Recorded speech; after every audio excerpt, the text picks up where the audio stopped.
les articles de Smalcald, Luther, 1537, la troisième partie des articles. Des parties ou articles suivants, nous pouvons débattre avec des hommes savants et raisonnables ou discuter entre nous. Le pape et les siens n'en font pas grand cas, car conscientia chez eux est néant. En revanche, l'argent, les honneurs et la puissance sont tout. Article 1er. Le péché.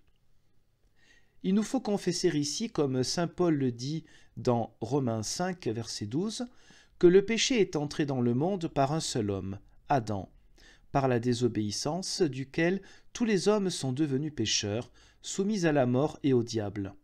C'est là ce qu'on appelle le péché originel ou capital.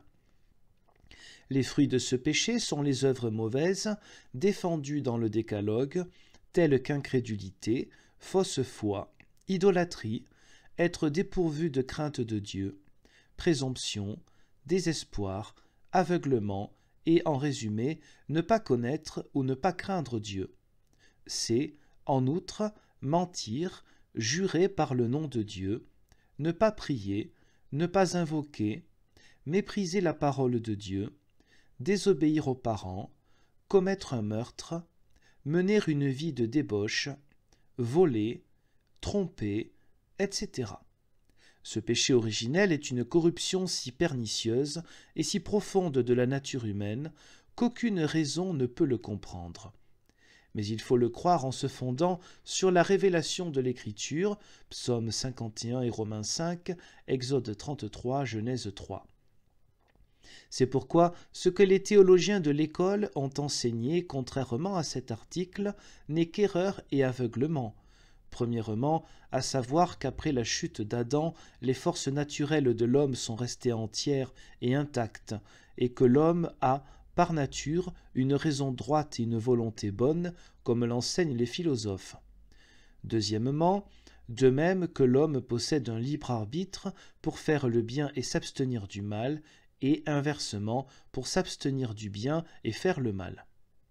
Troisièmement, de même que l'homme, par ses forces naturelles, peut observer et accomplir tous les commandements de Dieu. Quatrièmement, de même qu'il peut, par ses forces naturelles, aimer Dieu par-dessus toute chose et son prochain comme lui-même. Cinquièmement, de même que si l'homme fait tout son possible, Dieu lui donne en toute certitude sa grâce. Sixièmement, de même que pour participer au sacrement, il n'est pas nécessaire que l'homme ait une bonne intention de faire le bien, mais qu'il suffit qu'il n'ait pas une mauvaise intention de commettre un péché, tant sa nature est bonne et tant le sacrement a d'efficacité.